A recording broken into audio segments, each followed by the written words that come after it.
안녕하세요. 저는 결혼 10년 차 30대 직장인입니다. 시집살이라고 하면 대놓고 무시하고 멸시하고 호되게 일을 시키는 거라고 알고 있었는데 저는 차원이 다른 시집살이를 해왔답니다. 기가 막힌 저의 사연 한번 보시겠어요? 전 대학을 졸업하고 취업을 한 후에 얼마 안 가 결혼을 했습니다. 남편에게는 시부모님과 형이 있었는데 6살 차이가 나는 형은 결혼의 뜻이 전혀 없었고 남편은 저와 만나던 대학 시절부터 결혼을 일찍 하고 싶어 했습니다. 남편의 말로는 시부는 평생 무뚝뚝하고 바깥일에만 관심이 있었던 사람이었다고 해요. 그러다 보니 엄마가 조금 강하고 자식들에게 집착하는 경향이 있다고 했죠. 그렇지만 그 집착은 형에 대해서만 클 뿐 자신에게는 거의 관심이 없다고 하길래 대수롭지 않게 생각을 했어요. 형이 결혼에 뜻이 없다고 하자 남편은 졸업 후 취업을 하자마자 결혼을 하겠다고 이야기를 했어요. 시부는 별 반대 없이 찬성을 했는데 시모는 형이 결혼도 안 했는데 먼저 하는 게 어디 있냐며 극구 반대를 했죠. 그렇지만 남편은 강경하게 결혼을 밀어붙였고 여기에 시부의 적극적인 지원으로 저희는 결혼을 하게 되었습니다. 사실 연애 때에도 시모는 남편에게 크게 관심을 두지 않았었기 때문에 시집살이도 심하지 않을 거라 생각을 했어요. 근데 막상 결혼을 하고 나서 시모는 남편에게 관심을 쏟아붓기 시작했습니다. 주말 단둘이 시간을 보내고 싶어도 갑자기 시모가 외롭다며 불쑥 찾아오는 날도 많았습니다. 엄마, 쉬는 날 웬일이야 여기까지? 전화라도 한번 하고 오지. 우리 안 그래도 나가려고 했는데 무슨 일 있어서 온 거야? 갑자기 쉬는 날에는 왜 여기까지 왔어? 우리 지금 데이트 나가려고 하는데 나가서 저녁까지 먹고 올 거야. 에이, 미리 전화를 해주지 그랬어. 그럼 우리 나갈 거라고 말이라도 해줄걸. 엄마 헛걸음했네. 왜? 나는 거기 껴서 가면 안 되는 거니? 엄마도 외로우니까 너네 가는 곳 같이 가자. 어차피 가봤자 카페 가고 맛집 가고 그럴 거 아니야?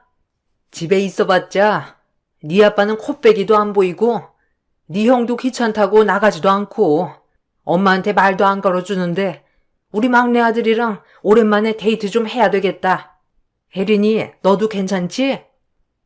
아이, 엄마.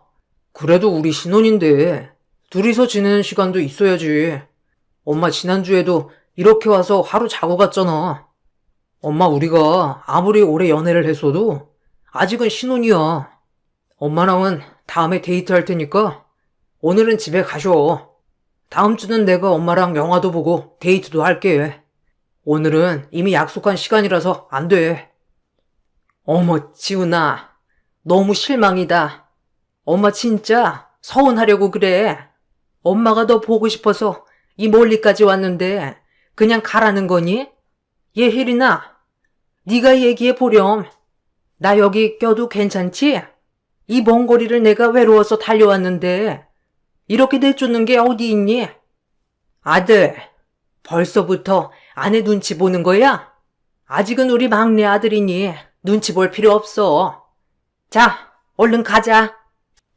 시어머님께서는 정말 아무렇지 않은 듯 저희의 데이트에도 함께 하셨고 그렇게 주말에 데이트를 같이 하게 되는 날이면 어김없이 하룻밤을 신혼집에서 같이 보내셨습니다. 종종 어머님이 이렇게 오시는 게 불편하다고 남편에게 얘기를 했지만 남편은 갑자기 결혼을 해서 그런가 엄마가 안 하는 행동을 하는 것 같다며 대수롭지 않게 생각을 했죠. 여보, 사실 우리가 아직 신혼이고 나는 둘이서 좀 더 시간을 보내고 싶은데 자꾸 어머님이 오시니까 나도 눈치가 보이고 그러네. 그래도 말이라도 하고 오시면 좋겠어. 그러면 우리가 굳이 일정 안 잡을 수도 있는 거고 아니면 어머님한테 다음에 오시라고 말이라도 해볼 수 있잖아. 근데 원래 당신한테 이렇게 애정이 깊으신 분이셨던 거야? 아니, 엄마는 나한테 관심이 없었어. 오로지 형밖에 몰랐는데 갑자기 왜 저러나 모르겠네. 아마 내가 결혼해서 가정 꾸리니까 뭔가 마음이 이상하신 모양인 것 같아. 엄마가 이렇게 나한테 애정이 가득한 적이 있었나 싶기도 하네. 요새 형도 전보다 더 무뚝뚝해지고 그래서 그런가? 나도 모르겠어. 엄마가 갑자기 저러니 어떻게 해야 할지도 모르겠네. 아무리 그래도 매번 이렇게 주말마다 찾아오시고 하룻밤 주무시고 가시고 그러니 당신이랑 오붓하게 지낼 시간도 없는 것 같고 사실 주말을 지내고 나면 눈치 보고 신경 쓰느라 피곤하기도 한 것 같아. 어머님이 이렇게 자주 오시길 원하는 거면 차라리 당신이 시댁으로 방문하는 건 어때? 어머님이랑 잘 좀 얘기를 해봐. 그래, 나도 한번 엄마랑 얘기해볼게. 아마 엄마도 그냥 헛헛해서 그런가 봐.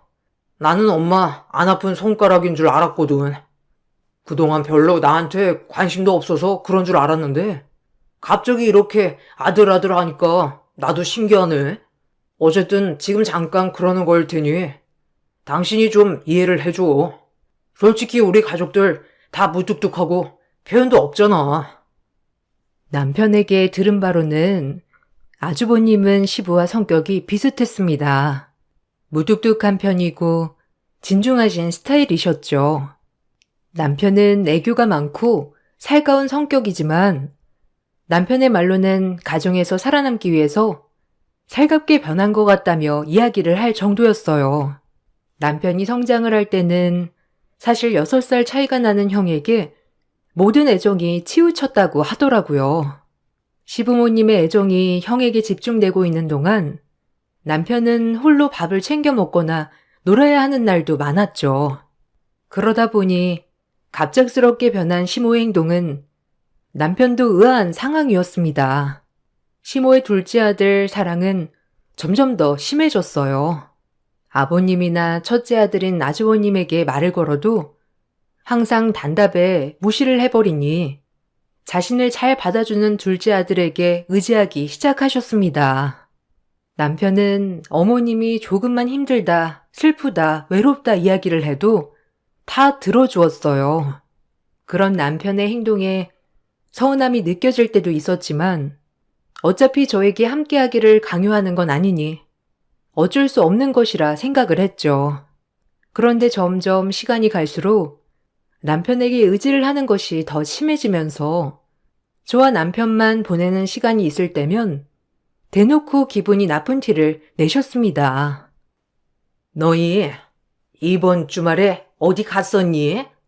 집에 가보니까 아무도 없더라. 아무리 벨 눌러도 반응이 없길래 들어가 봤더니 아무도 없더라고. 전화도 안 받고 도대체 어디 갔었니? 나는 또 무슨 일 있는 줄 알고 깜짝 놀랐잖아. 아니 어디를 가면 간다고 얘기를 하고 가야지. 사람 놀래게 말도 없이 훌쩍 둘이서만 가버리면 어떡해? 아이 엄마, 우리가 애도 아니고 어른이 잘 놀다 왔겠어. 그리고 그날 전날에 엄마랑 통화하면서 어디 갈 거라고 미리 다 얘기했잖아. 왜 그래? 기억 안 나? 전화도 안 받다니 내가 부재중 찍혀 있는 거 보고 다시 엄마한테 전화했잖아. 그래서 밖에 있다고 내일 갈 거라고 하니까 알았다고 한 거 엄마인데 왜 갑자기 이런 소리를 해? 아니 누가 너한테 얘기를 했어? 나는 혜린이한테 말한 거거든. 얘, 너는 내가 너한테 수십 통 전화를 했는데 왜 전화도 다시 안 하고 그러니? 아무리 우리 아들이 나한테 전화를 했다고 해도 너한테 내가 전화를 했으면 바로 나한테 전화를 해줘야 하는 거 아니야?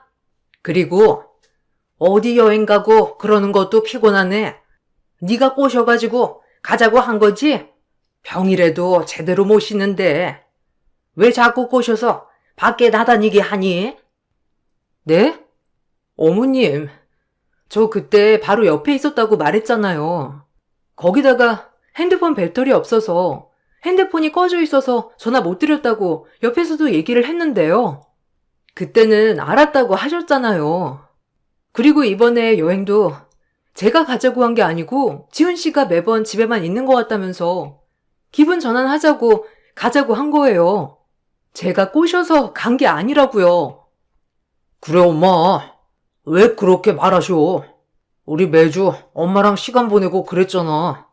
매번 밖에 나가지도 못하고. 혜린이 여행도 엄청 좋아하는데 벌써 결혼한 지 몇 년 차인데 휴가 빼고는 제대로 여행도 안 가본 것 같아서 그냥 주말 반짝 여행 다녀온 거야. 엄마, 갑자기 왜 그렇게 예민해? 아니, 나는 너무 서운해서 그렇지. 네 말대로 우리 매주 같이 했는데 이렇게 나만 쏙 빼놓고 다녀오는 게 어디 있니? 가더라도 같이 가겠냐? 물어라도 보는 게 예의 아니야? 그리고 아무리 남편이 둘만 가자고 해도 며느리가 된 게 시어미 한번 챙기지도 않고 정말 너무하다 얘. 이번에는 그냥 넘어가겠지만 다음에는 진짜 화낼 거야.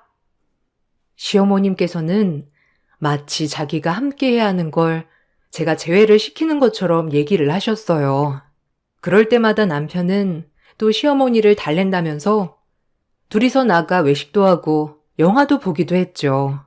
시어머니를 댁까지 모셔다 드리고 들어온 남편을 보면서 나는 이 집에서 무엇일까 많은 생각을 하게 되었어요. 특히나 시아버님과 다투기라도 한 날이면 시어머니는 주저없이 저희 집에 아침이고 저녁이고 상관없이 들이닥치셨습니다. 어머님, 이 시간에 어떻게 오셨어요? 무슨 일 있으셨어요? 아니, 그 짐은 무슨 짐이에요? 짐 나오신 거예요?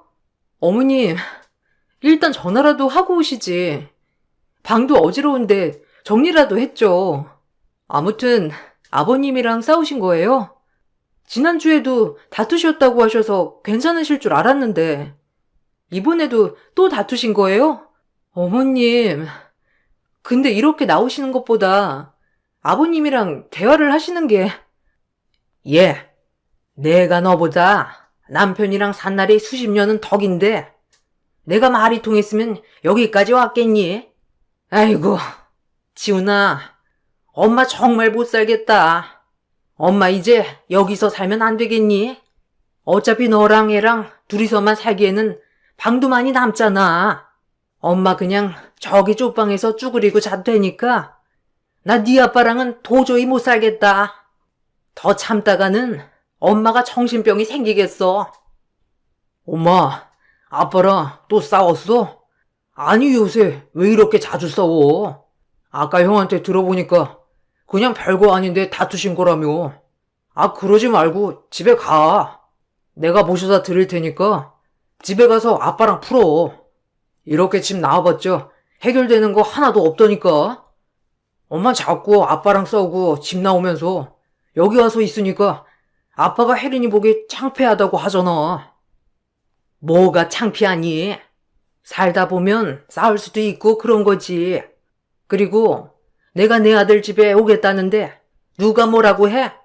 그냥 이참에 너희 아빠 정신 차릴 때까지 여기서 며칠이고 좀 지내야 되겠다. 혜린이 너는 괜찮지? 어차피 내가 너 시집살이 시키는 것도 아니고 이것저것 다 해놓으라고 하는 것도 아니니 괜찮잖아. 역시 우리 둘째 아들밖에 없다. 시아버님과 다투시던 날에는 항상 저희 집으로 오셨고 남편에게 어떻게 다투게 되었는지를 하소연하면서 역시 둘째 아들이 최고라면서 얘기를 했습니다.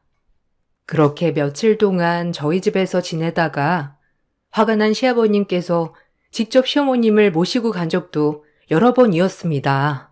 시간이 지나면 나아질 거라 생각을 했던 시어머니의 태도는 날이 갈수록 점점 더 심해졌죠. 그러던 중 좋은 소식이 들려왔어요. 바로 아주버님께서 장가를 가신다는 소식이었습니다.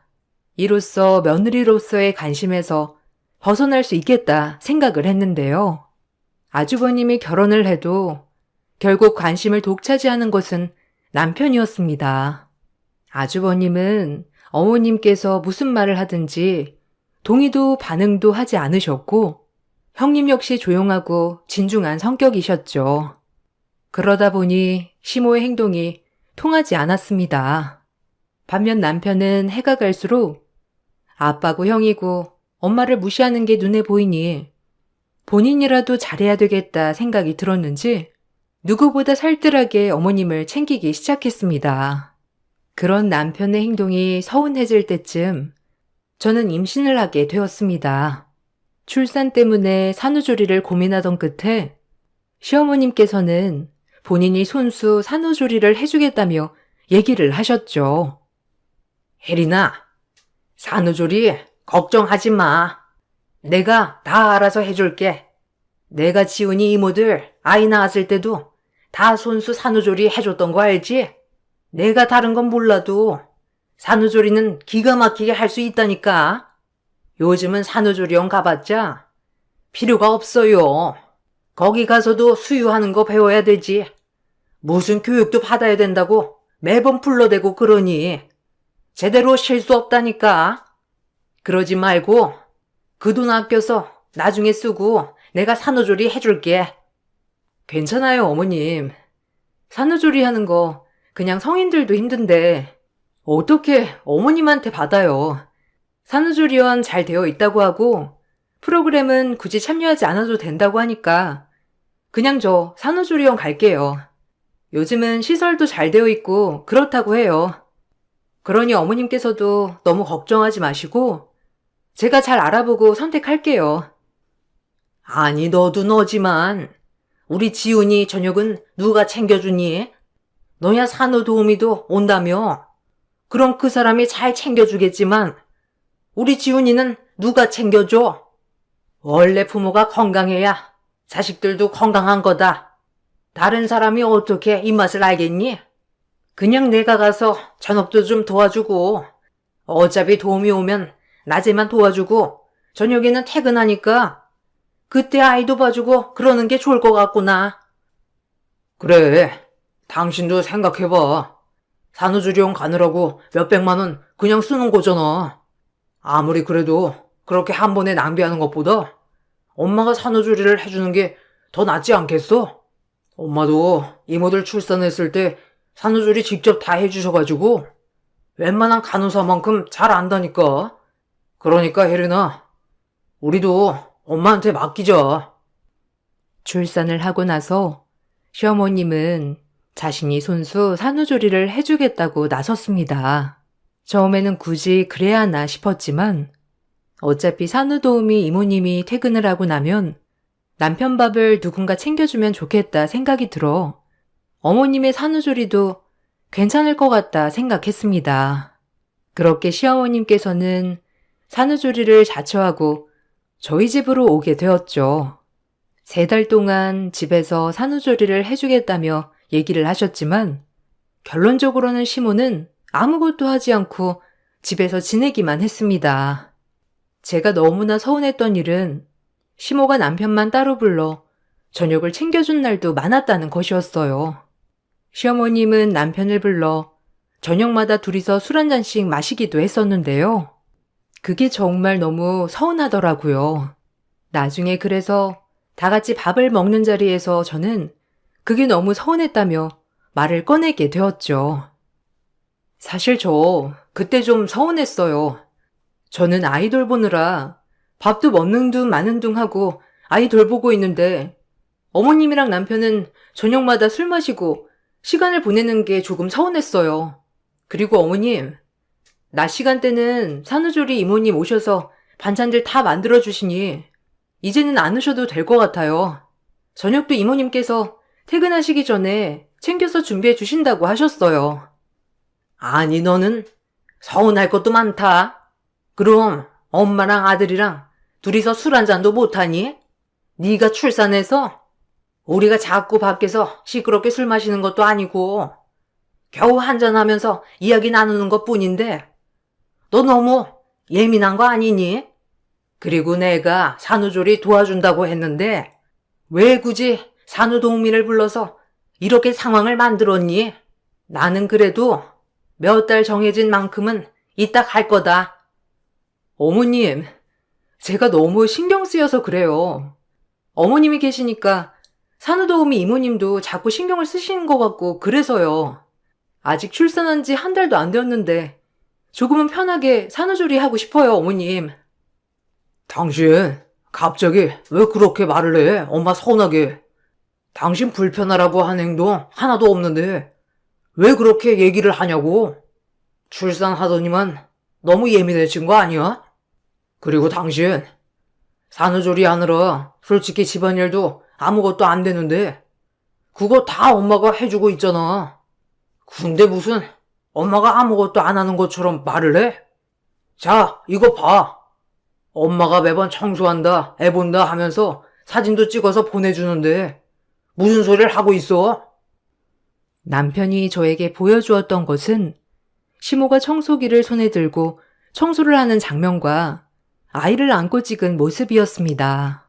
저는 그 사진을 보고 정말 황당해 말문이 막혔죠. 다음날 상황을 살펴보니 시모는 아이를 안고 사진을 몇 번 찍더니 다시 아이를 내려놓았던 적이 있었는데 왜 그랬을까 이제야 이해가 되더라고요. 저는 남편에게 더 이상은 참을 수 없다고 말을 했습니다. 당신 어떻게 생각하는지는 모르겠지만 나는 참을 만큼 참은 것 같아. 특히나 나는 아이를 낳고 나서도 내 말은 전혀 들어주지 않으니 너무 답답하고 서운해. 이런 식으로 계속할 거면 나 그냥 친정 가서 몸조리 할게. 어머님이랑 더 같이 살다가는 나도 스트레스를 받아서 미쳐버릴 수도 있을 것 같아. 당신, 그게 진심이야? 엄마한테 물어보면 매번 집안일 한다, 아이 돌본다 하면서 바쁜데 그런 거는 다 거짓이라고 하는 거냐고.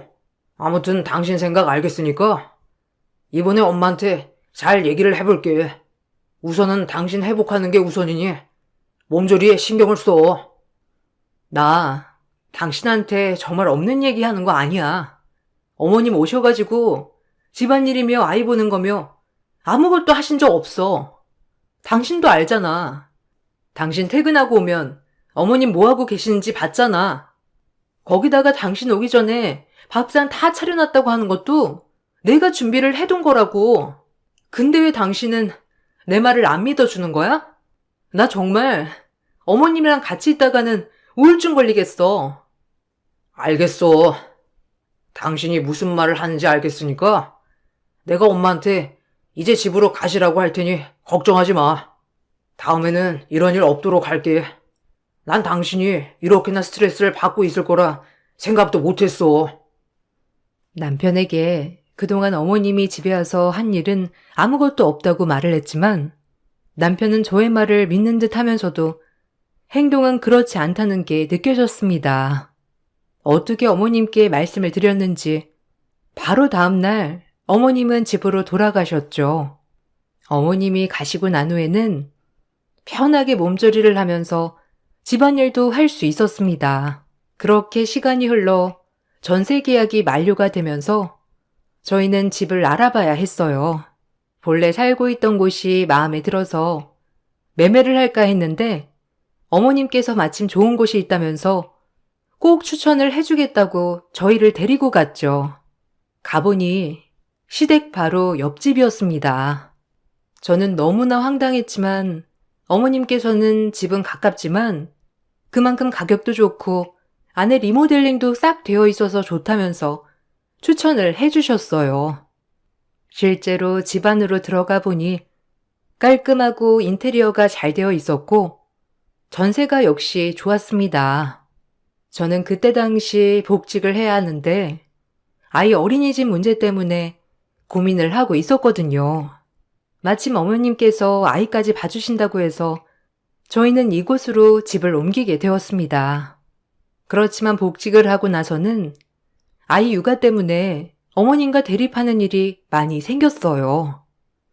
어머님, 아직 아이는 어리고 전에 이유식할 때도 약하게나마 알레르기가 올라온 적이 있어서 음식은 되도록이면 조심해야 돼요. 어머님, 아이니가 다 받아먹으니까 이쁘고 그래서 주시는 건 이해하지만 잘못했다가는 아이한테 알레르기로 남을 수 있으니까 되도록이면 돌 전에는 자극적인 음식은 안 먹였으면 좋겠어요. 어머, 얘, 너 무슨 그렇게 예민하니? 내가 음식을 왕창 먹이는 것도 아니고 그냥 잘 먹을 것 같은 것으로 조금만 주는 건데 왜 이렇게 호들갑이야? 그리고 알레르기는 안 먹이니까 생기는 거야. 그럴수록 더 자주 먹고 그래야 극복이 되는 거지. 얘는 몰라도 한참을 모르네. 애를 키우면 내가 너보단 수십 번은 더 키워봤어. 그러니까 내 행동 그렇게 지적하지 말라고. 어머님, 그래도 아이한테 먹이는 음식이니 조금 조심해 주세요. 그렇게 자꾸 먹이면 어디서 문제가 생겼는지도 모르고 알레르기가 생기더라도 바로잡기 어려워요. 너도 참 별나다. 이제 거의 돌 다 되어가는 애를 언제까지 이렇게 꽁꽁 싸맬 거야? 얘도 맛있으니까 자꾸 달라고 하잖아. 내가 애가 못 먹는데 자꾸 챙겨주겠니? 너도 이렇게 하나하나 별나게 행동하면 아이도 따라서 별나게 행동하는 거야. 그냥 몇 번 먹여본 거 가지고 참 예민하게 그러네. 암튼 알았어. 내가 조심해서 줄게. 어머님께서는 말로는 저에게 그러지 않겠다며 말은 했지만 결국 뒤돌아서는 자극적인 음식을 또다시 아이에게 먹이기 시작하셨어요. 제 말은 신경도 안 쓰고 아랑곳하지 않고 아이한테 아무거나 먹이는 모습을 보면서 저는 결국 육아휴직을 쓰기로 결심했습니다. 육아휴직을 하게 되면서 아이를 제가 직접 돌보게 되었어요. 아이를 돌보다 보면 어머님과 마주할 일이 별로 없을 줄 알았는데 오히려 어머님은 집으로 자꾸 찾아와 세탁기가 고장났다며 이불 빨래를 시키던지 물이 안 나온다며 설거지거리를 잔뜩 가지고 와 제가 하도록 시키기도 했습니다. 세탁을 다 하고 챙겨서 시댁에 싸들고 가면 시모는 깔깔 웃으며 이제는 세탁기가 잘 돌아간다고 말을 하기도 했죠.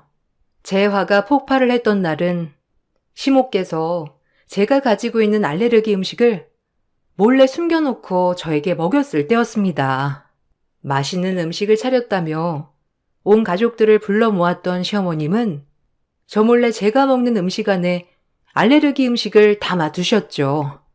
알레르기로 피부 가득 빨갛게 발진이 올라온 저는 급하게 응급실로 향했고 다행히 약한 알레르기라 약 처방만 받고 오게 되었습니다.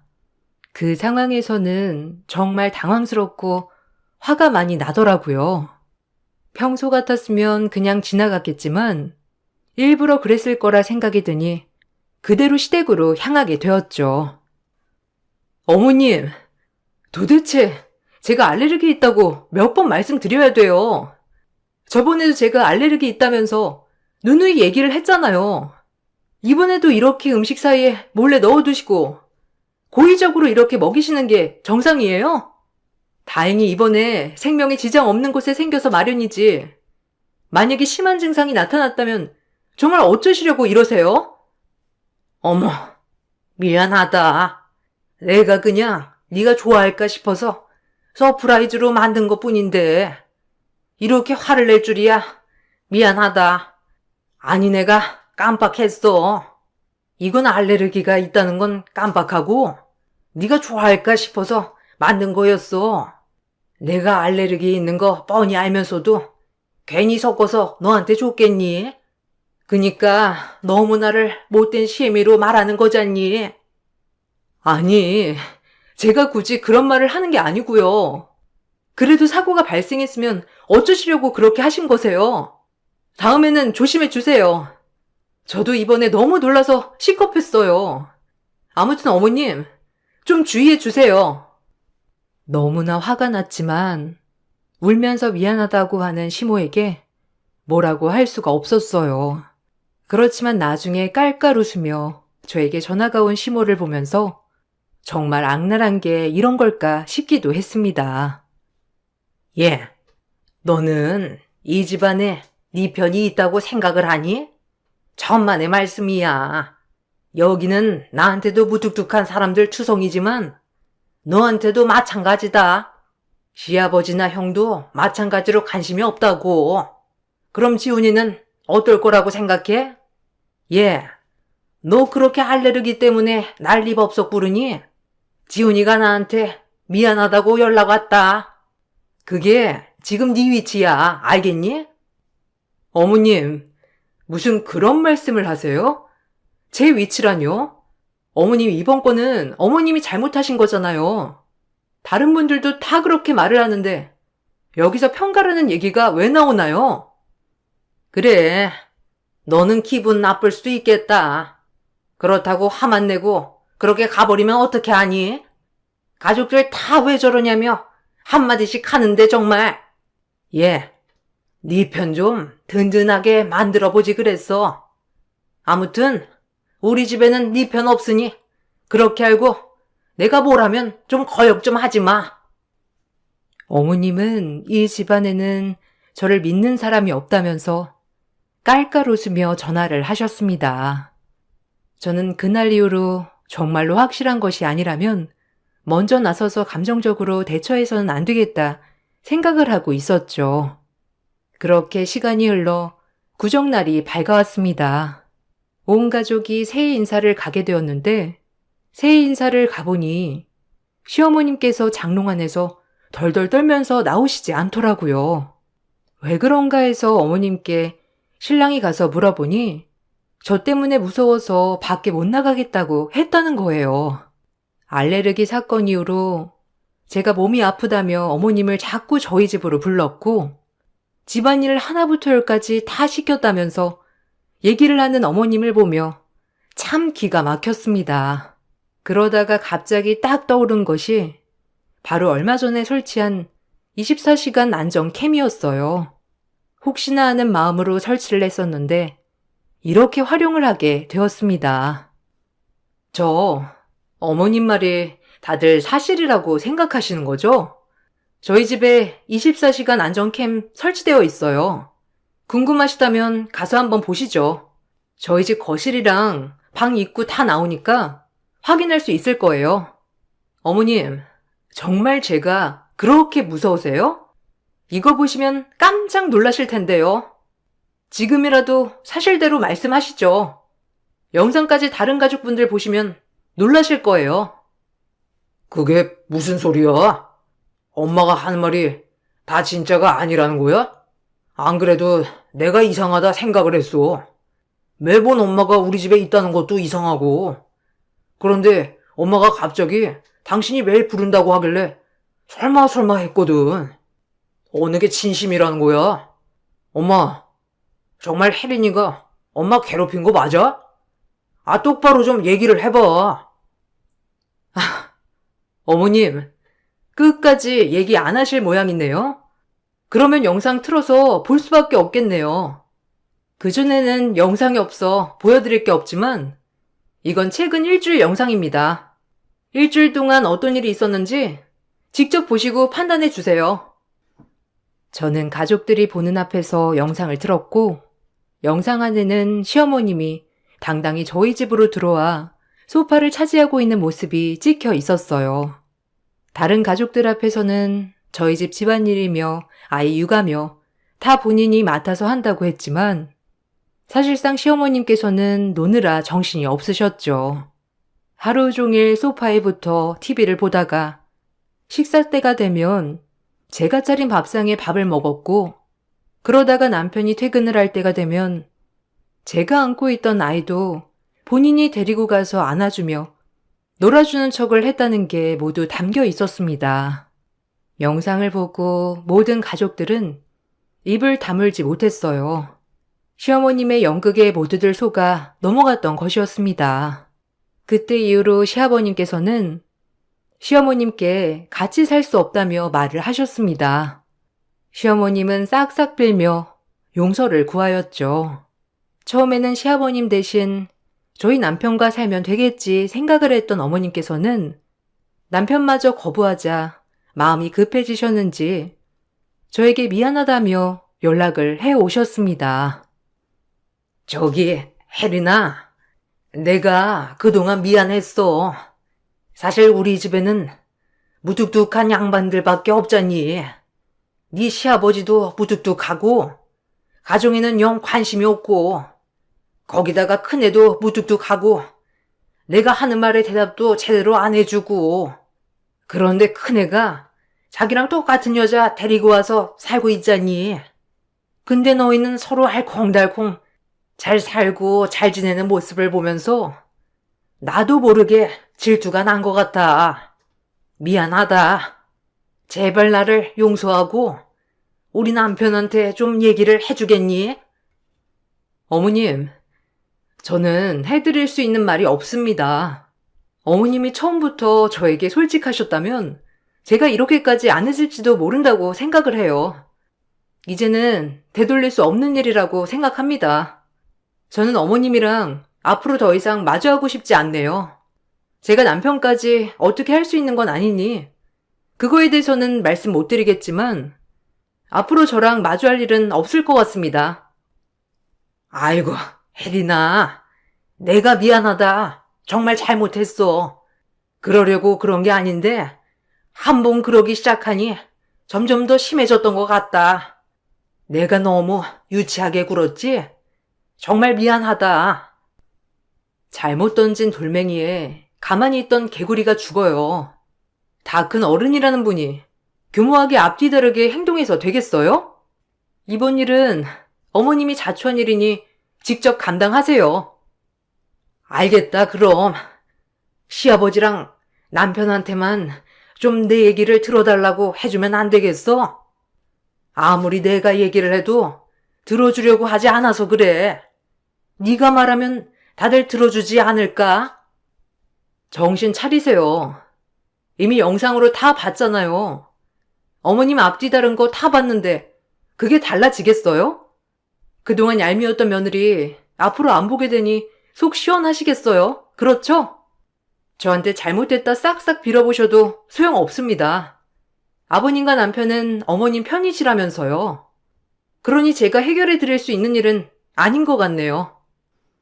어머님께서는 자주 전화를 해선 잘못했다고 얘기를 하시곤 하지만 저는 그때의 차별 무시를 잊을 수가 없습니다.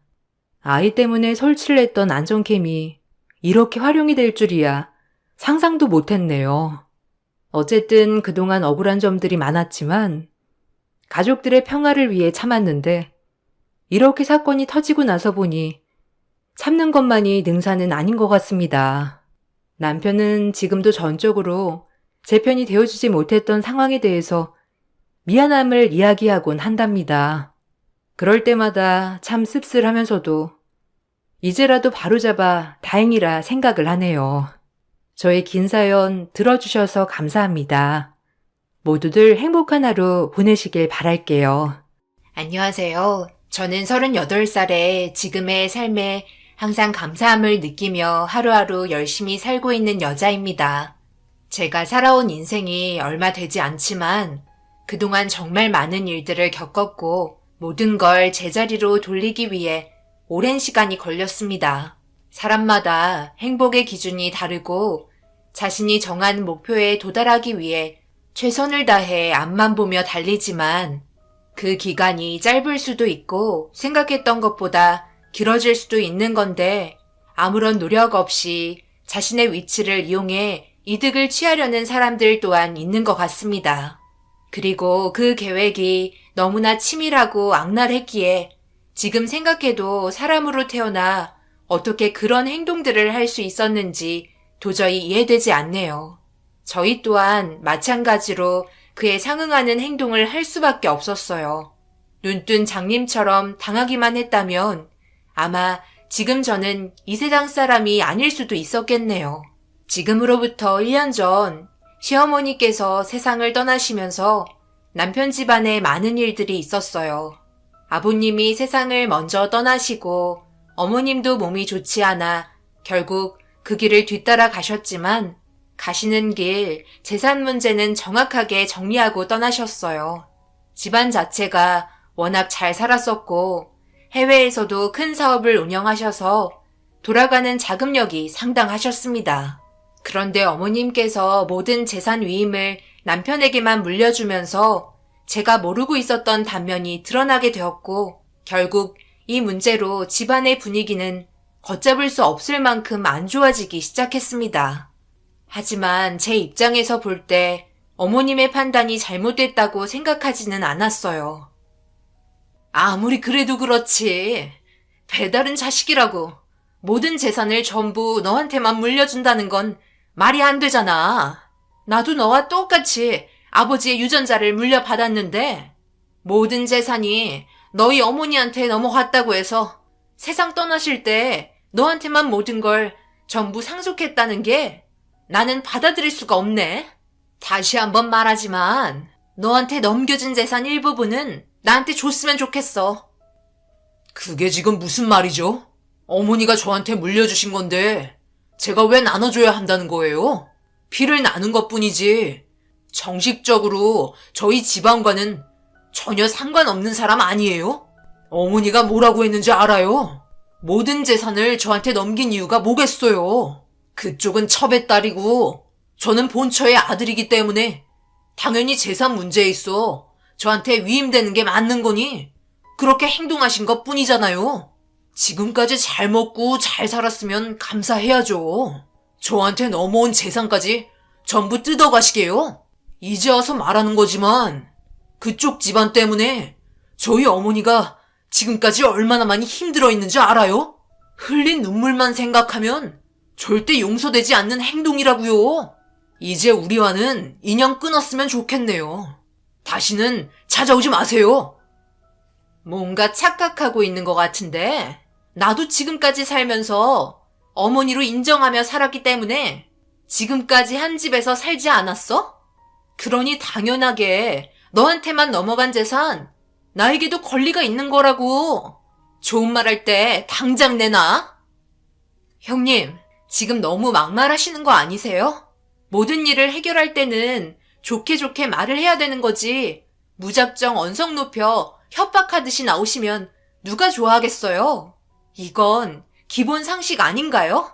배우신 분이 이런 식으로 나오면 어떡해요? 옳게, 넌 좀 빠져있어. 재혼 주제에 어디서 잘났다고 입을 놀리고 있어? 네가 우리 집안의 가정사를 전부 다 알고 나서서 얘기하는 거야?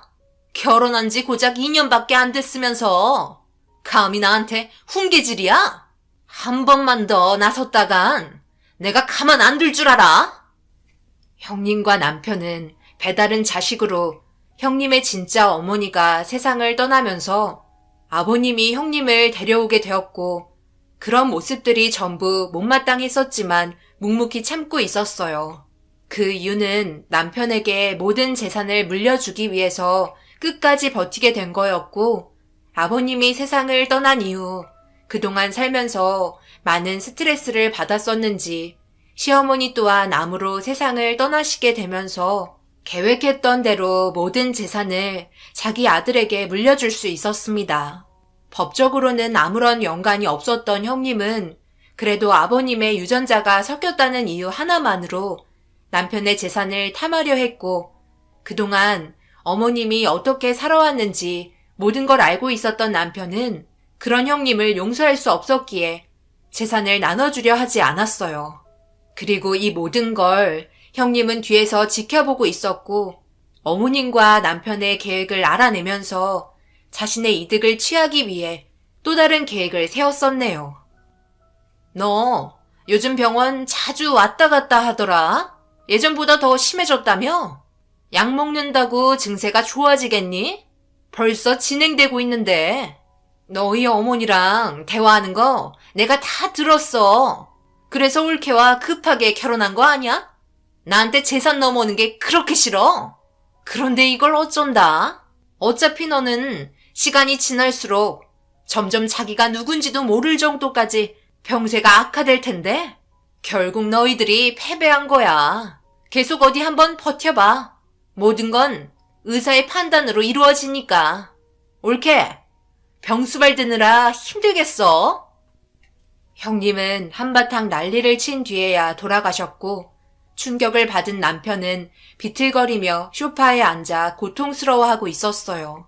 남편은 불행히도 초기 치매 판정을 받았었고 어머님의 몸이 좋지 않았을 당시 남편에게도 불행이 온 걸 알게 된 이후 다른 방법을 이용해 일처리를 하려 했지만 형님이 사람을 붙여 항상 감시를 진행했고 일거수일투족 모든 걸 보고받고 있었습니다. 아버님의 잘못된 행동으로 인해 한 집안에 배다른 가족이 살면서 벌어지는 일로 인해 타인에게까지 영향을 끼치게 되었고 스트레스가 점점 심해지면서 남편의 병세는 빠르게 악화되어 가고 있었어요. 그런 모습을 지켜보고 있었던 저는 남편을 대신해 모든 걸 지켜내야만 했습니다. 그런데 제가 생각하지 못한 일이 벌어지면서 모든 건 걷잡을 수 없을 정도로 큰 사건이 터지고 말았네요. 형님에게는 저만 이 세상에 없으면 모든 일이 일사천리로 해결될 거라 생각했었나 봐요. 어제 형님에게 전화 왔어. 잠시 얼굴 좀 보자고 하더라고. 나 혼자만 나오라고 하던데 어떻게 하면 좋을까? 뭘 어떡해. 당연히 가면 안 되지. 무슨 봉변을 당하려고. 그냥 내 옆에 있는 게 좋을 것 같아. 절대 혼자 다니지 마. 무슨 일을 저지를지 모를 정도로 생각을 알 수 없는 사람이야. 당신이 어떤 마음으로 나가려고 하는지는 알겠는데 섣불리 행동하지 마. 생각한 거와 다르게 정말 악랄한 사람이니까. 내 기억이 전부 잊혀지기 전에 모든 걸 제자리로 돌려놓을게. 나도 저 사람 얼굴만 보면 나도 이가 갈리는 사람이야. 언제까지 기다려야 하는 건데? 모든 걸 해결해 주겠다며. 조금만 기다려줘. 이 시간도 얼마 가지 않아 끝날 테니까. 거의 다 준비되어 가고 있어. 당신까지 끌어들여 정말 미안해. 남편의 기억이 점점 잃게 되고 있는 걸 보면서 불안해지기 시작했어요. 제 얼굴을 알아볼 수 없을 정도로 심각해지면 그때 돼서 형님이 접근하게 될 거라는 걸 뻔히 알기 때문에 집으로 찾아올 때마다 불안해지기 시작했습니다. 그렇게 남편의 말대로 형님의 말을 무시하며 버티고 있었고 자기 뜻대로 움직여주지 않는 모습에 더 이상 참을 수 없었는지 병원에서 치료를 받으려 남편이 며칠간 입원하는 기간 동안 형님은 저에게 접근을 하게 되었고 사람을 시켜 알 수 없는 곳으로 저를 데려갔어요. 당장 말을 따르지 않는다면 더 안 좋은 상황이 올 것 같아 순순히 차에 올라탔습니다. 차 안은 밖에 보이지 않을 정도로 짙은 썬팅이 되어 있었고 누구와도 연락을 할 수 없게 제 핸드폰도 가져가면서 한참을 달렸어요. 그렇게 도착한 곳에서 차문이 열리자 찬바람과 동시에 짠내음이 코끝을 찔렀고 밖의 풍경은 쉬지 않고 치는 파도와 제 앞에 배 한 척이 놓여 있었습니다. 무슨 광경인지 몰라 두리번거리자 뒤에서 낯익은 구두 소리가 들려와 고개를 돌려보니 형님이 제 앞으로 다가왔어요. 무서운 눈빛으로 저를 바라보면서 제 살을 떨리게 만들었고 2번 다시 얼굴 안 봤으면 좋겠다는 말을 끝으로 손짓과 함께 배에 올려 태우려 하자 발버둥 치며 왜 이렇게까지 하는지 이유를 물어봤어요. 이유? 내가 그런 것까지 설명을 해줘야 돼? 그러니까 순순히 말을 듣지 그랬어. 내가 처음부터 얼굴 좀 보면서 얘기하자고 말했는데 그래서 그에 따른 응징을 해주려 하는 게 뭐가 잘못됐니? 그래도 너는 결혼한 지 얼마 되지 않았기 때문에 내가 기회를 주려고 했었지. 순순히 이혼한다면 아무런 해도 가지 않으려 했는데 끝까지 나를 무시하더라. 그래서 너에게는 자비 따위는 주지 않기로 했어. 내가 몇백억 가지고 이렇게 행동하겠니? 아무리 그래도 나도 어느 정도 재산을 나눠 가져야 할 권리가 있는 건데 감히 나를 무시해? 그놈들이 무시한다고 너까지 나를 만만하게 생각하는데 어디 한번 겪어봐. 내가 얼마나 무서운 사람이었는지 살 떨릴 정도로 경험시켜 줄 테니까. 병원에까지 입원할 정도면 사태가 심각해진 건 확실한 거고 너도 실종 처리될 테니 그럼 재산 관리해 줄 사람이 없는 거잖아. 자연스럽게 모든 건 나에게 다시 돌아오게 되어 있는 거야. 그곳에서 잘 살고 앞으로 얼굴 안 봤으면 좋겠다. 형님과 아주버님은 저를 무서운 눈빛으로 바라보고 있었고 제가 어떻게 되든 말든 차에 올라타 사라져버리고 말았습니다. 아무런 저항도 하지 못한 채 알 수 없는 배를 타고 한참을 달려 도착한 곳은 아무도 살지 않는 섬이었고 그곳에 저를 내려줬어요. 어두컴컴한 곳에는 파도 소리만 들릴 뿐 아무것도 없어 불안해진 마음 애써 진정시키려 하는 순간 배는 저를 놓고 떠나가 버렸고 바람이라도 피할 곳을 찾아보려 했지만 배가 떠난 이후 눈앞에 보이는 건 암흑뿐 아무것도 보이지 않았어요. 연락할 수 있는 수단이 전혀 없어 그 자리에 우두커니 서 있는 것 외에는 제가 할 수 있는 건 아무것도 없었습니다. 그렇게 손을 더듬거리며 날카로운 바닷바람을 피할 수 있는 곳으로 몸을 숨겼고 얼마의 시간이 흐르자 어느 정도 마음의 진정이 되면서 달빛에 보이는 파도를 바라보며 어두웠던 시야도 아주 조금은 앞을 볼 수 있을 정도로 적응이 되었습니다. 아무런 연락 없이 사라져버린 저 때문에 불안해하고 있을 남편이 걱정되기 시작했어요. 극도의 스트레스는 치매 유발을 촉진시키기 때문에 최대한의 안정이 중요하다고 했는데 한 사람 때문에 모든 가정이 파탄나고 있다는 게 참 안타까웠습니다. 이런 상황을 겪고 있는 제 자신이 너무 불쌍하게 느껴졌고 안정을 찾으려 애썼던 감정은 또다시 변덕스러운 파도의 너울처럼 저 또한 기복이 심해지자 결국 그동안 참아왔던 눈물을 하염없이 쏟아내고 말았어요.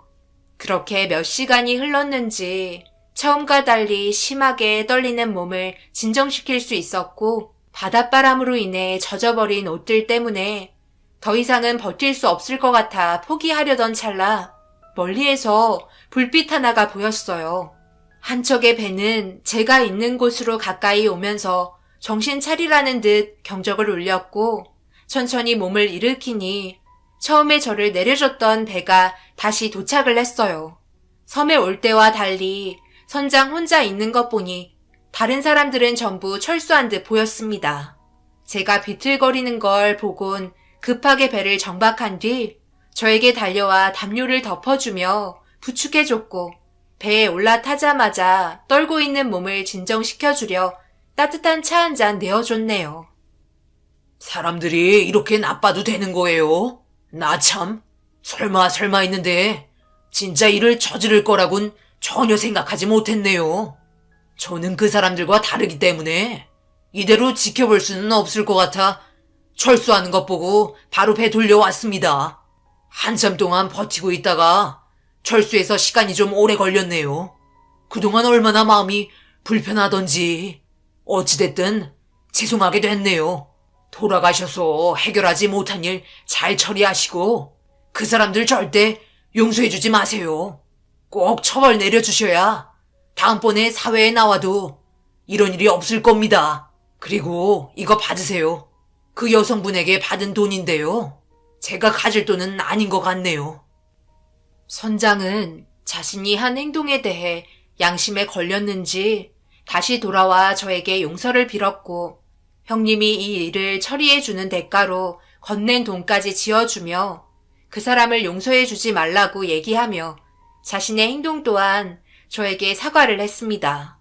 무력으로 인해 어쩔 수 없이 움직일 수밖에 없었기 때문에 차후에 있을 보복이 두려워 경찰에도 신고조차 하지 못했다며 한동안 숨어 지낼 거란 말을 끝으로 저와 헤어지게 되었네요. 급하게 택시를 잡아 남편이 있는 병원으로 향했어요. 그런데 도착한 순간 아주버님과 형님이 늦은 새벽 시간인데 병원 입구에서 무언가 진지한 대화를 이어나가고 있는 모습을 발견하게 되었고 형님 내외를 피해 조심스럽게 남편이 있는 병실로 들어갔습니다. 들어가자마자 안절부절 못하며 핸드폰을 붙잡고 있던 남편을 부르자 저를 보며 그제서야 안심했는지 다리가 풀린 듯 주저앉았고 어떻게 된 거냐는 말에 불과 몇 시간 동안 있었던 일에 대해 설명해 줬어요. 제 말을 듣고 있던 남편이 이를 갈며 더 이상은 참을 수 없을 것 같다고 어딘가에 전화를 하기 시작했고 얼마나 진행이 되고 있는지 제가 알지 못하는 계획에 대해 의논을 하고 있었습니다.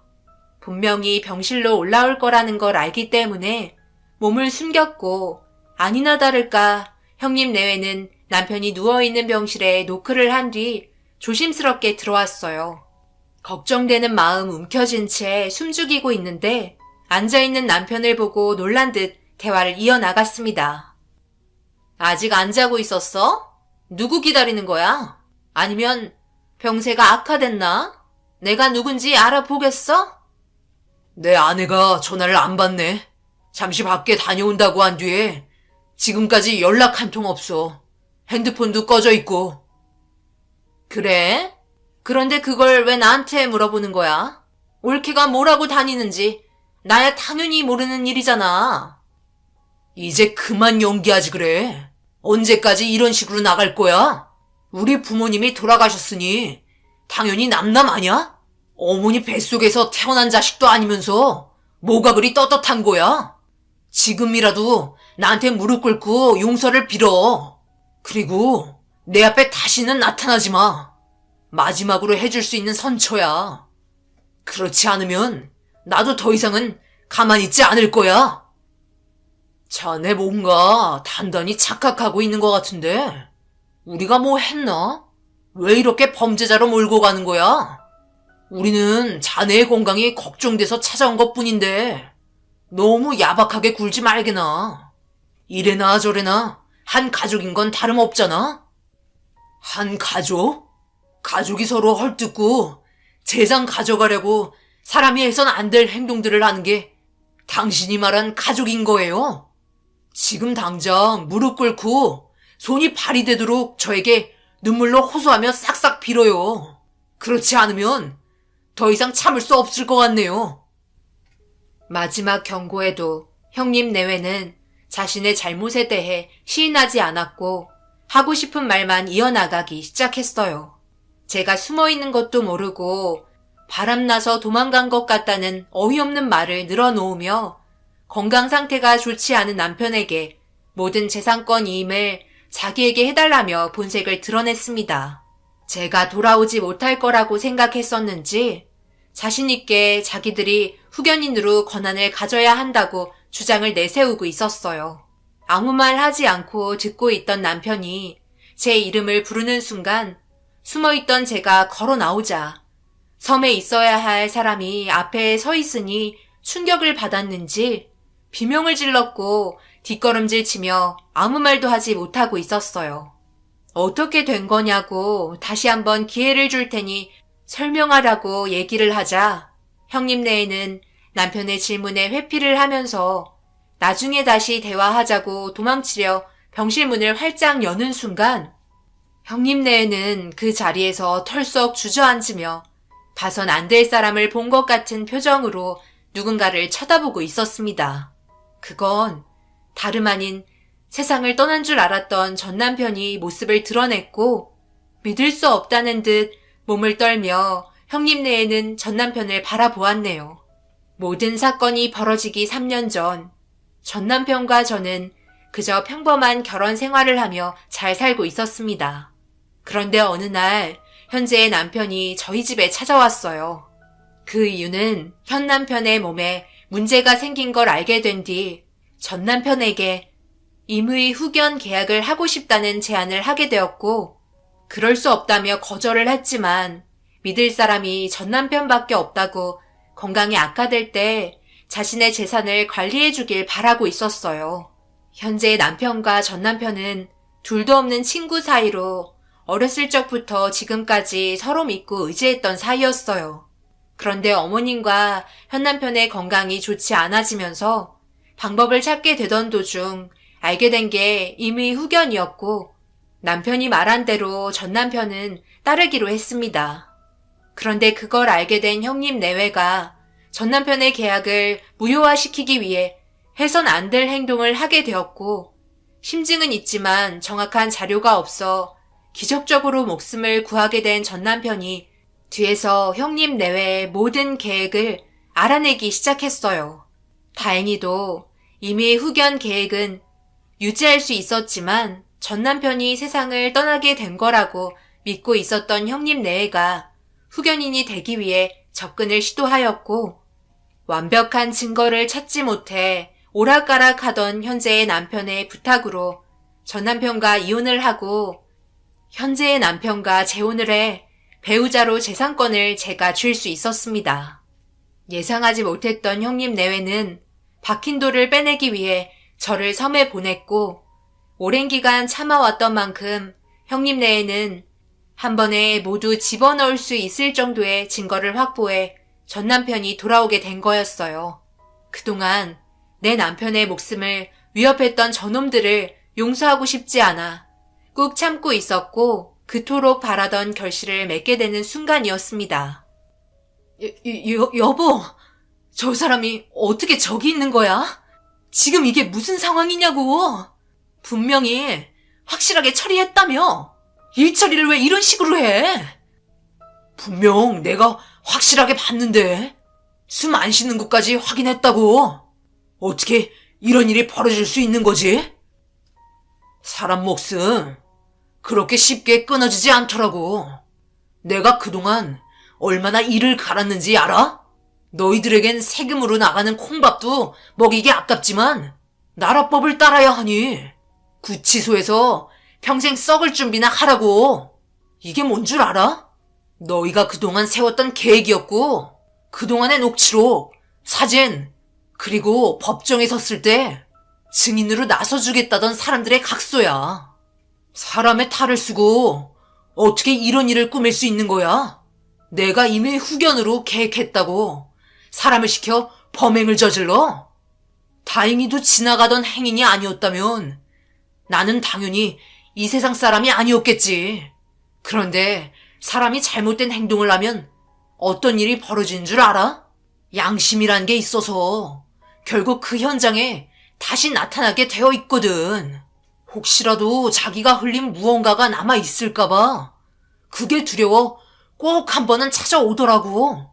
그래서 내가 쓰러진 위치에 다시 가보니 내 머리를 내비쳤던 그 사람이 주변에 자기가 흘린 무언가가 있는지 찾으려 다시 왔길래 누가 시킨 건지 알아내게 되었고 그 사람 또한 법적인 처벌을 달게 받겠다며 증인으로 출석한다고 각서까지 받았어. 당연히 당신들을 처벌해주기 위해 앞날을 보장해주겠다고 그 사람에게 약속도 했었지. 그리고 얼마 전 마취제를 대량으로 구입했던데 마음처럼 안 되니까 내 친구에게 또 다른 계획을 세우고 있었어. 내 아내도 섬으로 보냈고 홀로 남겨져 정신 오락가락하니까 어떻게 해보려고? 전 남편은 모든 증거물과 대화 내용이 담긴 서류 봉투를 그놈들에게 던졌고 그 안에 있던 자료들을 보고 경악을 하고 말았어요. 남편이 가진 재력으로 그놈들이 시켰던 일들에 대해 낱낱이 밝힐 수 있었고 섬으로 보냈던 선장과도 연락해 증인으로 출석해 줄 수 있다는 연락까지 전부 받아놓은 상태였어요. 경찰의 도움을 받을 수도 있었지만 정확한 증거가 없었기 때문에 섣불리 행동하게 되었다면 모든 건 물거품으로 돌아갈 것 같아 현 남편과 전 남편의 계획대로 움직이게 되었고 그동안 참고 또 참아왔던 감정이 그제서야 터지면서 그 사람들의 멱살을 잡고 말았네요. 그렇게 경찰분들이 찾아와 그놈들을 연행했고 저는 현 남편과 전 남편을 모두 지킬 수 있었습니다. 억울하게 세상을 떠날 뻔했던 전 남편이 다행히도 기적처럼 크게 다치지 않아 모든 사건이 해결될 수 있었고 법정에서 그놈들의 지시로 저희에게 몹쓸 행동을 했던 사람들이 증인으로 서게 되면서 계획적으로 치밀하게 범행을 저질렀기 때문에 그에 따른 형벌은 무겁게 적용될 수 있었습니다. 내가 뭘 잘못했다고? 나도 가족인데 너희들이 먼저 무시했잖아. 내가 이렇게 태어나고 싶었던 것도 아니잖아. 나는 그동안 살면서 좋았는 줄 알아? 너희 집에 얹혀 사는 동안 얼마나 많은 눈치를 보며 살았었는데. 그럼 우리 또한 마찬가지였다고. 우리 어머니가 한평생 피눈물 흘리며 살았던 것만 생각하면 나는 절대 용서하고 싶지 않아. 바람난 여자의 자식이 우리 집에 들어와 함께 살았다는 자체가 더러웠다고. 그리고 법적으로 너는 나와 남이잖아. 우리 엄마의 뱃속에서 태어난 것도 아니었고 그동안 부족함 없이 먹여주고 재워줬으면 은혜를 갚아야지. 그렇게는 못해도 우리 가족에게 잘해주려고 노력은 해야 되는 거 아니야? 어머니와 내가 뭘 잘못했는데? 우리를 내치고 너희 가족이 들어왔어야 행복한 인생인 거야. 아직도 뭐가 잘못됐는지 모르고 돈만 밝히려 드는 너는 한참 동안 그 안에서 썩으며 지내도록 해. 그리고 우리의 인연은 여기까지니까 2번 다시 얼굴 볼 일 없었으면 좋겠다. 시부의 잘못된 행동으로 인해 온 가족이 불행을 겪게 되면서 여기까지 왔다는 게 참 한심스러웠어요. 자신이 바람난 여자의 자식으로 들어와 사는 것도 남편과 어머님은 정신적으로 엄청나게 힘들었을 텐데 그걸 꾹 참고 있었다는 게 정말 대단했습니다. 하지만 세월이 흐르면서 점점 부정적인 생각들이 머릿속을 꽉 채우다 보니 해선 안 될 범행을 저지르게 된 것 같아요. 몇 년의 기간 동안 많은 사람들이 정신적으로 너무 힘이 들었지만 그래도 모든 사건이 해결이 되었다는 게 감사할 뿐입니다. 그 사람들의 얼굴을 2번 다시 보고 싶지 않네요. 그리고 지금 현재 남편은 안타깝게도 치매의 진행도가 너무 빨라 정신이 온전한 날이 거의 없어졌어요. 젊은 나이에 초록이 치매로 얼굴은 알아보는 것 같은데 배변과 대화조차 안 되고 있습니다. 문제는 일반 치매보다 강하게 일어나는 질환으로 수년 만에 합병증으로 사망하게 되는 일이 발생될 수도 있는 안타까운 병을 가져오게 되어 그저 마음이 아플 뿐입니다. 전 남편은 옆에서 한시도 떨어지지 않고 보살펴주고 있어요. 그만큼 마음이 많이 안 좋은 것 같습니다. 병원에서는 많은 시간을 함께 할 수 없다고 했지만 주어진 시간 후회 없이 지내고 싶어요. 남편은 뭐가 그리 좋은지 우는 날보다 웃는 날이 많은데 그건 사랑하는 사람들이 자기 옆에 있어줘서 그런 것 같습니다. 눈 감는 그날까지 옆에서 지켜줄 테니 안심하고 마음 편히 지냈으면 좋겠어요. 두 남편과 함께 하는 이 시간이 저에게는 너무 행복한 시간이고 평생 후회하지 않을 날들이네요. 제 사연 들어주신 분들 지금 현재 행복하시나요? 자신의 삶이 불행하다고 생각하시는 분들 분명 많으실 거예요. 하지만 잠시 주위를 둘러보면 더 많은 사람들이 자신보다 불행한 사람들이 많답니다. 그러니 지금의 삶에 감사하며 항상 웃음 잃지 않고 기억에 남을 만한 추억 많이 만드시길 바랍니다. 돌아오지 않는 시간 후회 없이 보내시길 바랄게요. 오늘 하루 고생하셨어요. 감사합니다. 안녕하세요. 저는 나이 65세에 이발소를 운영하고 있는 여자입니다. 어렸을 때부터 아버지 밑에서 자잘한 일부터 시작해 하나하나 배우다 보니 여기까지 오게 되었네요. 전국에 여성 이발사가 얼마나 있는지는 모르지만 예전만큼 손님이 많지는 않습니다. 가끔 TV에서 저보다 훨씬 경력이 많으신 분이 나오셨긴 하던데 그분도 정말 대단하다고 생각돼요. 아무래도 여자가 미용실이 아닌 이발소를 운영을 하니 바라보는 시선이 좋지 않았지만 이발사인 남편과 만나게 되었고 같이 일을 하게 되는 시점부터 크게 문제되는 일은 없었어요. 저에게 머리를 맡기는 단골분들도 계셨거든요. 그렇게 아들 하나 낳아 행복하게 잘 살아가던 어느 날 몸이 안 좋아지기 시작하던 남편이 결국 위암으로 세상을 떠나게 되었고 혼자서 아들 뒷바라지하며 이발소 운영하며 살아왔습니다. 그렇게 살다 보니 어느새 아들은 제가 고생하며 돈을 벌고 있다는 걸 잘 알고 있었는지 묵묵히 공부에만 몰두했고 엄마가 이발사라는 놀림을 당하면서도 열심히 하다 보니 어느새 명문대인 카이스트 대학교에 진학하게 되었고 연구원으로 활동을 하다가 현재 교수로 전향한 상태입니다. 아들 하나 잘 되게 하려고 열심히 살다 보니 여기까지 오게 되었네요. 뿌듯하기도 하고 앞으로 좋은 여자 만나 앞으로 행복하게 잘 사는 게 엄마로서 마지막 소원이었습니다. 그런데 너무 자신의 일에만 몰두하다 보니 결혼 얘기는 도통 꺼내지 않더라고요. 이러다 손주 얼굴도 못 보고 세상 떠나는 건 아닌지 답답하기만 했었습니다.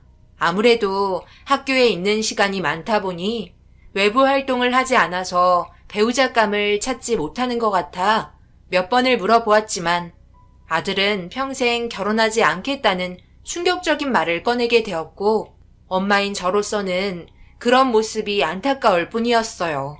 워낙 일찍 남편을 잃게 된 저는 하루하루 늙어갈 때마다 그 사람의 빈자리가 점점 크게 다가왔는데 그때마다 느끼는 건 한평생 눈 감을 때까지 사랑하는 사람이 옆에 있어야 외롭지 않고 살아갈 수 있다는 걸 너무 잘 알고 있었어요.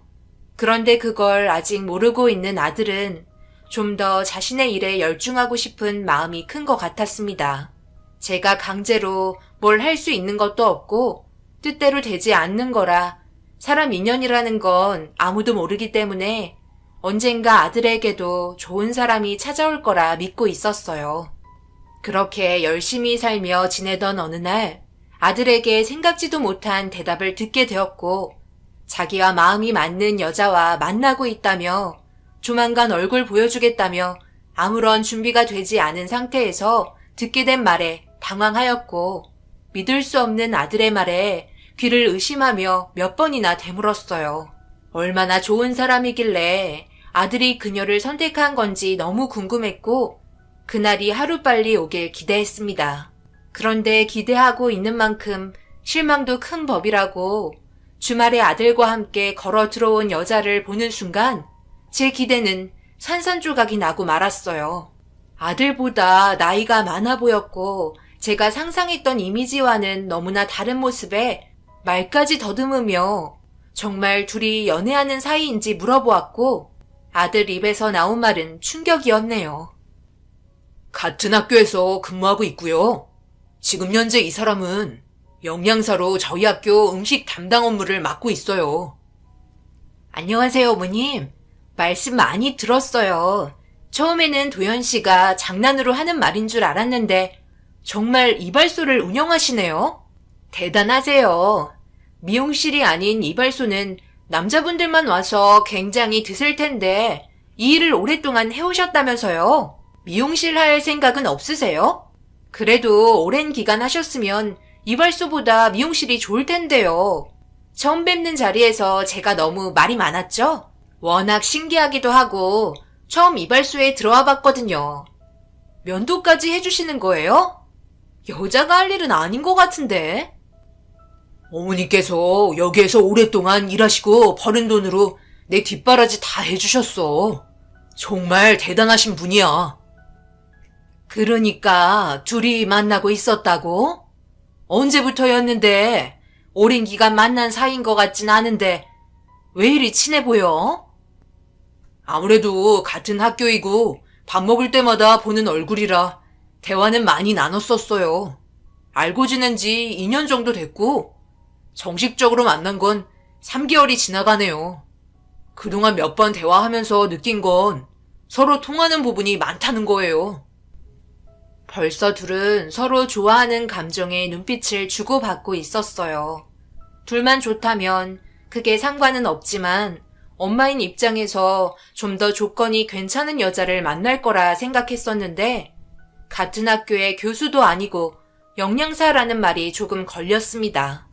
제가 그동안 살면서 열심히 뒷바라지 해준 이유는 그래도 좋은 조건의 여자가 아니더라도 비슷한 사람과 만나길 원했었는데 생각했던 거와 다른 방향으로 흘러가서 조금 아쉽긴 했었어요.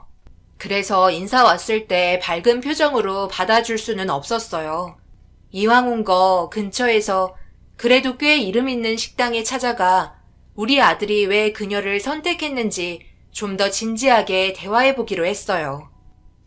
그래도 근처에서 여기가 음식 맛이 제일 괜찮은 곳이에요. 영양사 일을 하셔서 입이 까다롭거나 하신 건 아니시죠?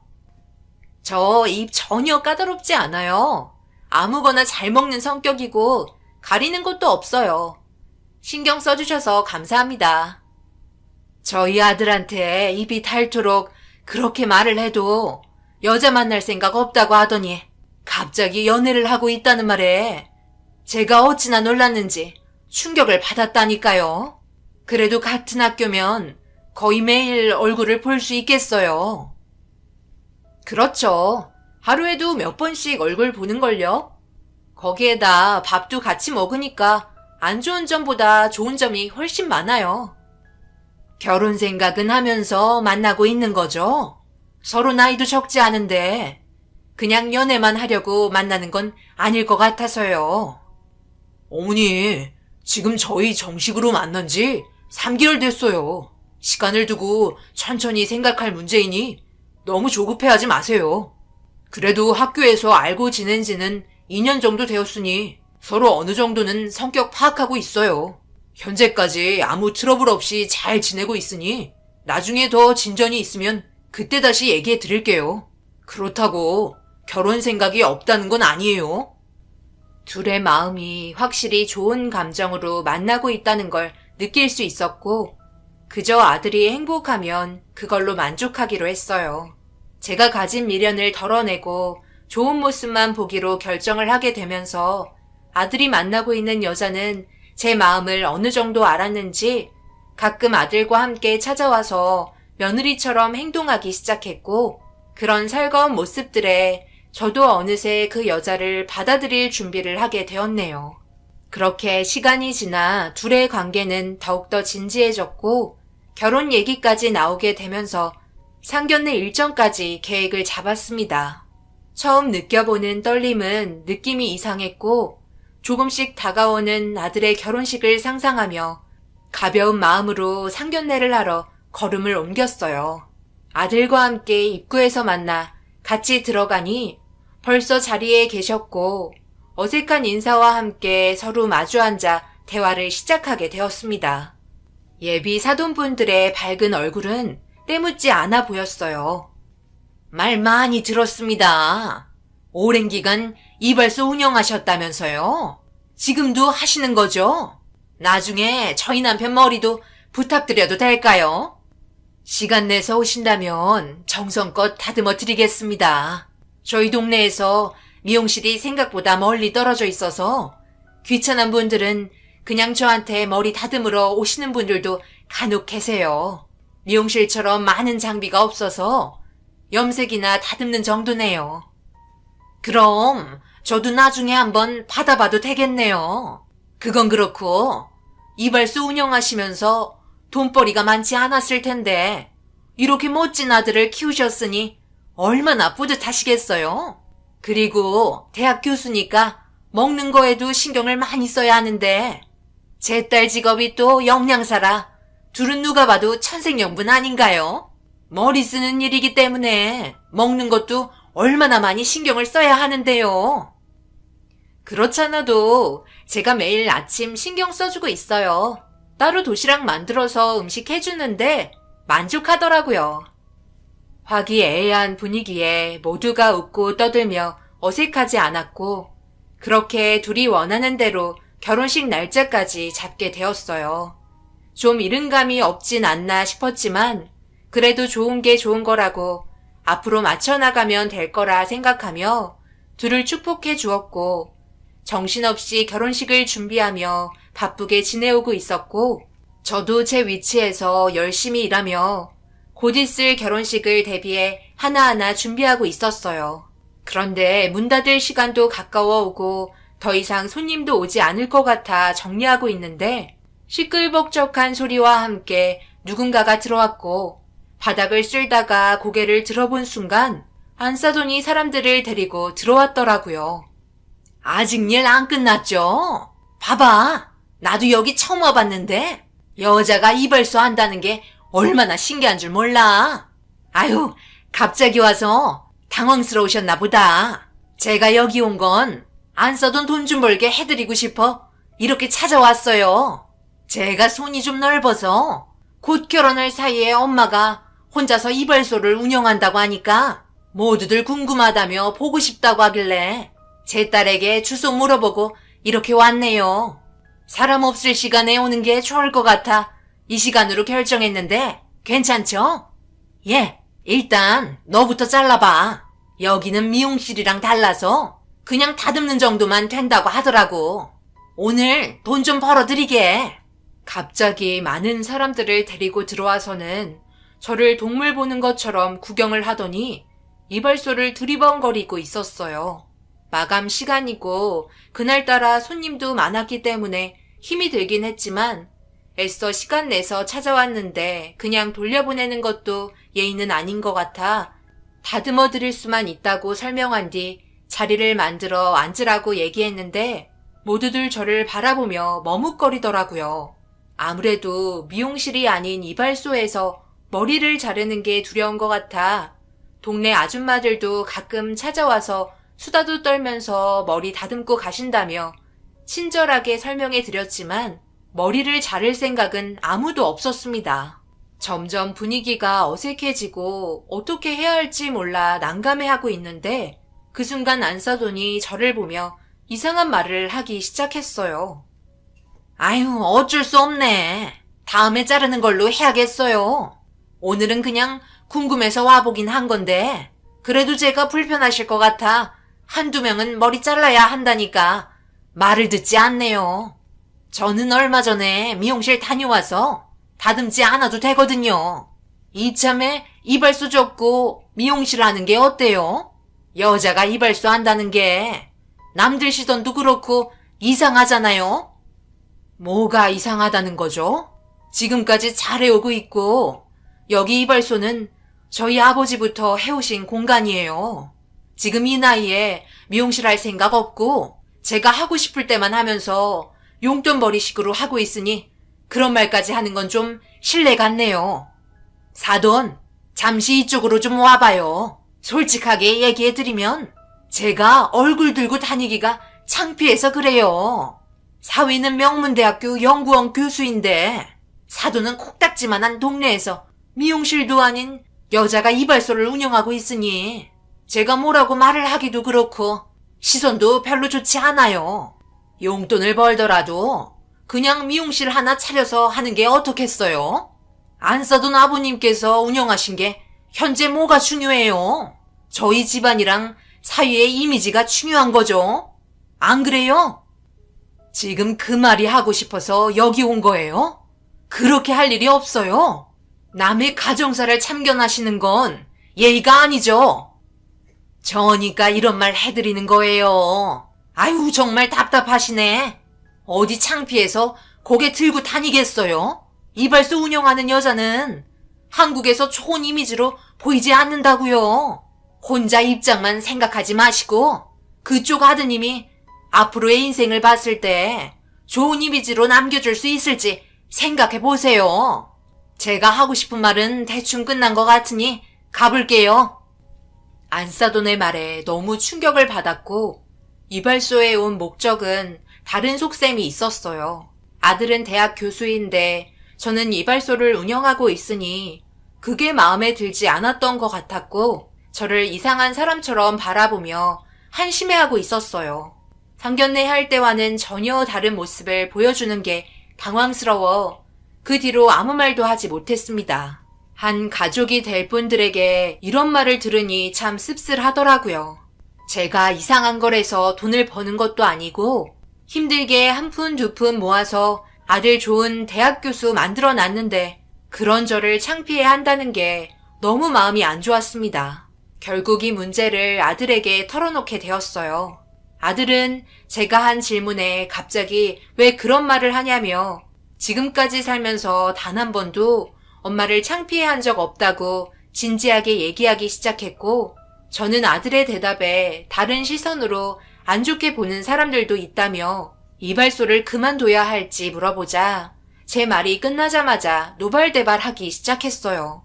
일이 힘들어서 그만하는 게 아닌 남들의 시선으로 그만두는 거면 절대 안 된다고 화를 내기 시작했습니다. 그 이유는 아들과 저는 이발소에서 서로 눈물 흘리며 온갖 추억들이 너무나도 많기 때문에 놓을 수 없는 공간이었어요. 제가 심각한 말투로 얘기하니 걱정이 되었는지 아들은 누가 그런 말을 꺼냈냐며 흥분하기 시작했고, 차마 안사돈이 직접 찾아와 면전에 대고 그런 말을 했었다며 일러 바치는 건 아닌 것 같아 대충 흘려 넘겼습니다.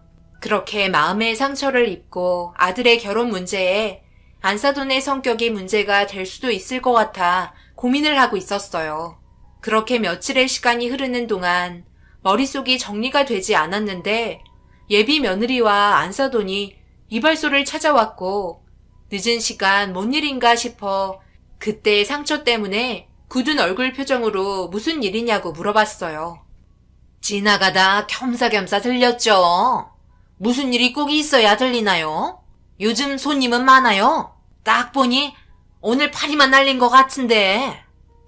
무슨 말을 하고 싶어서 오신 거예요? 제가 오늘은 좀 피곤해서 들어가고 싶은데 일 없으면 다음에 오시면 안 될까요? 그리고 오시려면 미리 연락을 주시던가 하셔야죠. 무턱대고 자기 집 드나들듯 왔다 갔다 하시는 거 별로 좋지 않네요. 그래요. 제가 왜 찾아왔겠어요? 생각은 해보셨어요?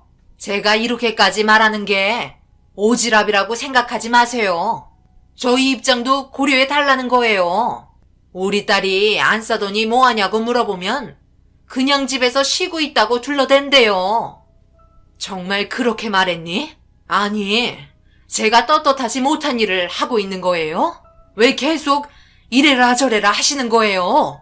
그렇게 말씀하시는 거 보니 타인의 이미지를 상당히 많이 생각하시는 것 같은데 이렇게까지 하실 거면 이 결혼 없던 걸로 하는 게 좋을 것 같네요. 사람이 있는 그대로의 모습을 좋아해줘야 하는 거지. 남들 시선 생각하며 막말하시는 거 보기 좋지 않네요. 어머님, 저희도 다 생각해서 하는 말인 거예요. 이제 결혼식도 다가오고 있는데 신랑감 집안 물어보면 그이는 대학 교수라고 떳떳하게 말을 하는데 어머님이 이발소에서 일을 하고 있다는 건 차마 입이 떨어지지 않더라고요. 그래서 미용실 하면 좋겠다고 제가 엄마한테 먼저 말을 꺼내게 된 거고 그래서 엄마가 여기 이발소에 찾아온 거예요. 그렇게 말을 해도 저는 이발소 계속 할 거고 미용실 할 생각 없으니 그런 부분들이 불만이면 이 결혼 무효 처리하는 게 옳다고 생각되네요. 저희 아들도 이 문제 때문에 물어봤는데 제 의견을 존중해 주더라고요. 한 번만 더 이 문제로 찾아오신다면 그때는 저도 가만히 있을 수는 없을 것 같아요. 더 이상 참견하지 않았으면 좋겠네요. 그럼 저는 더 이상 할 말 없으니 돌아가세요. 양쪽 길을 막아버리니 뭐가 보이겠어요? 꼴의 대학 교수 집안이라고 대우해주려고 했는데 완전 꽉 막히신 분이네. 말귀를 그렇게 못 알아들으시나? 어차피 똑같이 머리 자르는 일인데 왜 미용실은 안 하려고 하시는지 모르겠네. 혹시 이발소에서 이상한 일 같은 거 하시는 건 아니시죠?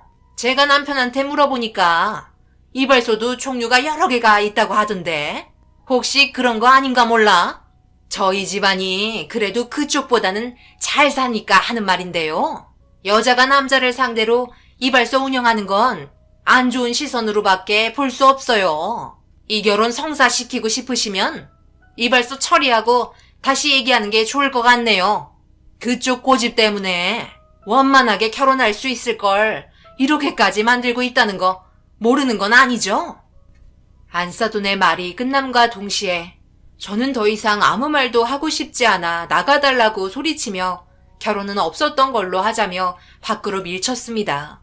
그러자 자기 몸에 손을 댔다며 남자들만 상대하니 성격도 드세다며 불쾌한 표정으로 바라보고 있었고 예비 며느리는 차라리 제가 없고 제 아들만 있었으면 좋겠다며 얼굴을 바라보면서 싫은 표정을 짓고 있었습니다. 그때 알았어요. 이 사람들은 딱 여기 선까지라는 걸요. 한마디로 대학 교수 집안의 아들이라서 결혼시키고 싶었지만 제가 이발소 운영하는 게 이미지상 보기 안 좋아 그걸 다른 방향으로 바로잡고 싶어 했습니다. 저는 아버지와 그리고 남편과 아들과 평생을 이곳에서 지냈어요. 그리고 이 나이 먹고 미용실을 차린다는 것도 당연히 문제가 있죠. 또 다른 기술들을 배워야 하는 건데 제가 그렇게까지 할 수 있는 체력이 있는 것도 아니니까요. 그래서 결혼은 없었던 일로 하겠다며 밖으로 내쫓으려고 하는데 그 순간 안사도는 자기 뜻대로 되지 않았는지 난리를 치기 시작했고 이발소에 있는 물건들을 전부 때려 부수기 시작했어요. 너무 어이가 없어 뭐 하는 거냐고 소리를 지르자 나중에 자기한테 고마워할 거라며 무대뽀로 막 나가고 있었습니다. 예비 며느리에게 지금 당장 멈추게 하라며 소리를 질렀는데도 제가 말하는 건 한기로 흘리며 딴짓을 하고 있었고 너무 화가 나 저는 두 사람의 면상에 염색약을 퍼부었습니다. 얼굴과 옷이 만신창이로 된 상태에서 자기들한테 몹쓸 짓을 했다며 되려 더 크게 화를 내더니 경찰에게 전화를 걸었고 저는 떨리는 손을 잡고 아들에게 전화를 걸었습니다. 아들에게 이 소식을 알리자마자 급하게 뛰어와 이발소의 현장을 확인하더니 경악을 했고 경찰분들은 상황 설명을 듣더니 큰일 아니면 잘 조율해서 해결하라고 진정시키려 노력했지만 이미 사태는 고조될 대로 심각해져 있었기 때문에 서로가 진정되지 않았습니다. 그런데 그 순간 예비 며느리가 제 아들의 얼굴에 뺨을 올려 붙였고 정말 답답하다며 이발소 처리하는 게 그렇게 힘든 일이냐고 소리를 치기 시작했어요. 내가 그렇게 말했는데도 내 말을 무시해? 좋게 좋게 설명했잖아. 이제 곧 결혼식인데 물어보는 사람들이 많아서 둘러대는 것도 힘들다고, 창피하다고 했잖아. 그런데 상황을 이렇게까지 만들어? 나를 사랑하기는 하는 거야? 너야말로 나를 사랑하는 게 아니라 내가 가지고 있는 타이틀을 사랑하는 것 같은데. 나도 얘기했었지. 이발소는 내가 어렸을 때부터 오랜 추억들이 많은 곳이라고. 그리고 그게 뭐 어때서? 이발소를 왜 운영하면 안 되는 건데? 여자는 미용실을 해야 되고 남자는 이발소를 해야 되는 법이 정해져 있는 거야? 나도 충분하게 설명을 했었는데 이런 식으로 사태를 만들어? 지금 제정신이야? 여기 있는 물건들과 남의 영업장에서 난리친 대가에 대한 위자료 소송할 테니까 여기에서 당장 나가. 알겠어? 그리고 결혼식에 대한 파혼 위자료 또한 그쪽에서 물어줘야 하는 거 알지? 상황을 이렇게까지 만든다는 게 정말 이해할 수가 없다. 그동안 내 앞에서 꼬리 살랑살랑 흔들 때부터 알아봤어야 했는데 참 한심스러운 집안이네. 아들은 화가 머리끝까지 올라왔고 좀처럼 분위기는 가라앉지 않았어요. 결국 이 문제로 경찰서에까지 가게 되는 상황까지 생겼고 저희가 잘못한 건 하나도 없었습니다. 되려 상대방 측에서 영업 방해와 기물파손죄 그리고 이 문제로 인해 파혼 소송까지 전부 위자료를 청구하게 되었네요. 이 일로 인해 두 번 다시 얼굴을 볼 일은 없었지만 아들은 이 문제로 꽤 많은 충격을 받았는지 괴로워하고 있었어요. 앞에서는 강한 척했지만 얼굴 표정이 좋아 보이지 않았습니다. 둘이 같은 학교에서 생활을 해야 하기 때문에 계속해서 얼굴을 볼 수밖에 없는 상황에 놓이고 그 여자가 만드는 음식들을 먹어야 하는 불편함이 생기는 게 곤욕스러운 것 같았어요. 그래서 식사도 마음 편히 하지 못하는 아들이 걱정스러워 신경 써서 음식까지 만들어주기도 하고 끼니를 밖에서 해결하는 불편함들이 계속해서 이어져 오고 있는데 그 여자가 그동안 쌓여있던 불만이 많았는지 술을 먹고 제가 운영하는 이발소를 향해 차로 돌진을 했고 마감 시간 빗자루질을 하다가 유리창을 깨고 들어오는 차에 부딪히면서 크게 다치는 일이 발생되는 사건이 벌어지고 말았네요. 전부 다 제가 운영하고 있던 이발소가 문제라며 없애버리겠다고 몇 차례 더 왔다 갔다 하면서 저희 가족의 추억이 담긴 이발소를 만신창이로 만들었고 저는 응급실에 실려가 갈비뼈와 왼쪽 다리에 금이 간 상태로 인해 한동안 병원 생활을 해야만 했습니다.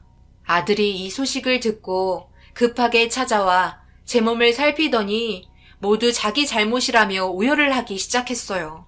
제가 이발소만 운영하지 않았어도 이런 일은 발생되지 않았을 텐데 이 모든 게 제 고집 때문에 일어난 일인 것 같아 되려 아들에게 미안하기만 했어요. 아들은 그 여자의 잘못된 행동을 처벌 내리기 위해 변호사를 선임했고 법적인 처벌이 이루어졌습니다.